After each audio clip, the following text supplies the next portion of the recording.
How dare you?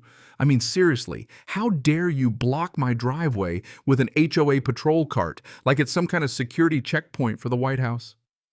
You should have seen the look on the patrol guy's face, smug as a cat that just found a sunbeam. He parked that little glorified golf cart sideways across my entire 65-foot driveway, arms crossed like he was the king of cul-de-sacs, and told me flat out, "You don't own this lane." I almost laughed out loud, but inside I was on fire. That stretch of gravel, it's not just a driveway, it's the only way in and out of my property tucked behind a perfect row of identical houses. It's mine. It's literally on my deed. You want to talk about upkeep? I'm the one who mows that lane, salts it when it's slick, even paid out of pocket to have it repaved after one ugly winter. The patrol guy didn't care, though. He started snapping photos of my house like he was building a case for CSI Suburbia, telling me it was all about visibility. I asked visibility of what exactly? He didn't miss a beat, just grinned. Said it was about visibility of my patients and told me to take it up with the board. Oh, I took it up all right. I emailed the board every last piece of proof I had the survey map with that big bold black line, private access easement mine spelled out in all caps. Attached the tax records, a paper trail a mile long. I even included a polite little note, "Hey, just a heads up. Please don't block the driveway I legally maintain." That's not how they saw it. The whole reply came back from, you guessed it, our neighborhood's very own Karen's self-declared compliance chair. She quoted policy like she wrote the Constitution herself. Per policy, the lane is common. Remove your private drive sign or be fined. And just to rub it in, she attached a photo of my sign, angry red circle and all, like I'd vandalized the Mona Lisa. I tried talking to my neighbors. Most folks kept their heads down, classic HOA living right. One whispered in passing, "We support you, but Karen watches everyone's Ring cameras." Another just texted, "Please don't drag us into this." Yeah, thanks, y'all. The next board meeting was a circus. Karen, with her little plastic gavel, cut my mic at exactly 1 minute, and told me, "Your feelings don't change policy." She actually winked at the patrol guy like they just won the Super Bowl. I wanted to scream. That night I stood outside in the dark, feeling stupid, angry, powerless, small. My dad used to say, "When a bully builds a wall, find the door marked authority." That stuck with me. So I started building my case. First paper armor, I pulled every record from the city's archives, original plat maps, the easement, language, maintenance agreements, newsletters. One even thanked the owner of the rear lane, me, after I paid to have snow removed. Yeah, I made a binder, color-coded tabs and all. Petty, maybe. Prepared, absolutely. Then timing. See, our septic tank needs pumping twice a year. Huge truck, even bigger hose, and the county treats wastewater like it's nuclear waste. Booked the pump day, filed the utility notice, texted the company. Just FYI, my HOA may try something. Please log any interference. Dispatcher just texted back a smiley, guess it wasn't their first rodeo. Then I posted 2 new signs at the mouth of the lane, no parking, private drive, 24/7 tow. Didn't actually tow anyone, just let the sign do the talking. All that was left was to wait.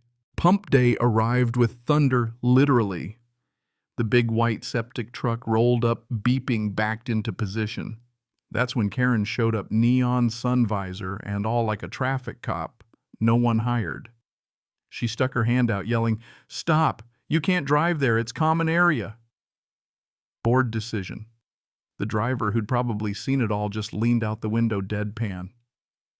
"Ma'am, we have a work order," Karen snapped. "Not on my street." Then she did. It swung her SUV sideways and blocked the lane, trapping the septic truck. I couldn't believe it. She called the HOA patrol, and the patrol guy started writing, "I don't know, a ticket, a haiku, a love letter to petty overreach." I hit record on my phone, heart pounding. My binder was inside, but I remembered on the utility notice there's a line, "If access is blocked, call us." We call the county.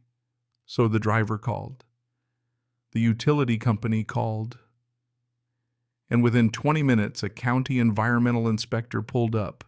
10 minutes later, a sheriff's cruiser parked right behind. Suddenly, neighbors started drifting out, coffee mugs and hand cell phones, out clustering like birds on a power line. Karen tried her best. I'm just protecting the community resource. The inspector pointed at my sign, then at the plat map I'd taped up in a clear sleeve on my fence. This says private drive maintained by the owner, he said. Karen launched into her greatest hits about policy. The sheriff cut her off. Policy isn't law, ma'am. Move your vehicle. Karen doubled down, refused to budge. The crowd was half gasping, half laughing. The sheriff didn't flinch.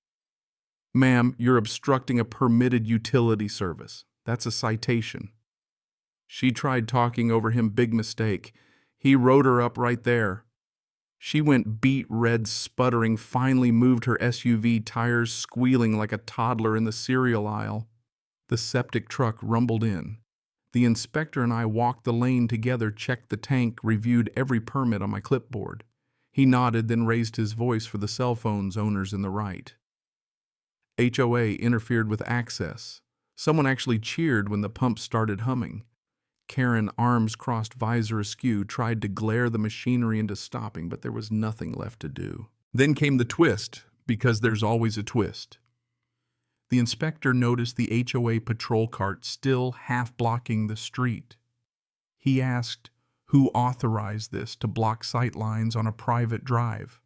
The patrol guy pointed at Karen. Karen pointed at the board Classic. The inspector wrote a second citation this time for the HOA unsafe obstruction, unauthorized traffic control. The sheriff added a warning about impersonating authority on private property. The crowd went from polite to rowdy. One neighbor even yelled, "Smile, Karen." She absolutely did not. By sunset, the neighborhood group chat had turned into a meme war. My personal favorite was a photo of Karen's neon visor with the caption, "Chief of Not Police." The board called an emergency session. I scanned my whole binder, every sticky note, every receipt, and sent it to every neighbor. The very next day, the HOA's own lawyer dropped a memo like a bomb. My lane is private. The HOA has no right to block it, and any further interference would mean fines and legal costs. They strongly recommended the board stop all enforcement and, best part, remove Karen from her compliance throne. And they did. She lost her little gavel, her patrol fan club dissolved, the fine threats disappeared. The HOA paid the county citations, then had to write me a check for the patrol cart's tire ruts for the emergency flagman I'd hired when they blocked the snowplow last winter. They even repainted the curb at the mouth of my lane bright yellow with a perfect little cutout around my private drive sign. Like a crown. I swear it's the best the streets ever looked. Now, the lane is quiet. No more patrol carts, no more Karen lurking in the shade of her visor. Neighbors wave again. I still mow, still salt, still repave when I need to, but I do it with peace. And every time the septic truck rolls up, there's no drama, just the steady whir of the pump.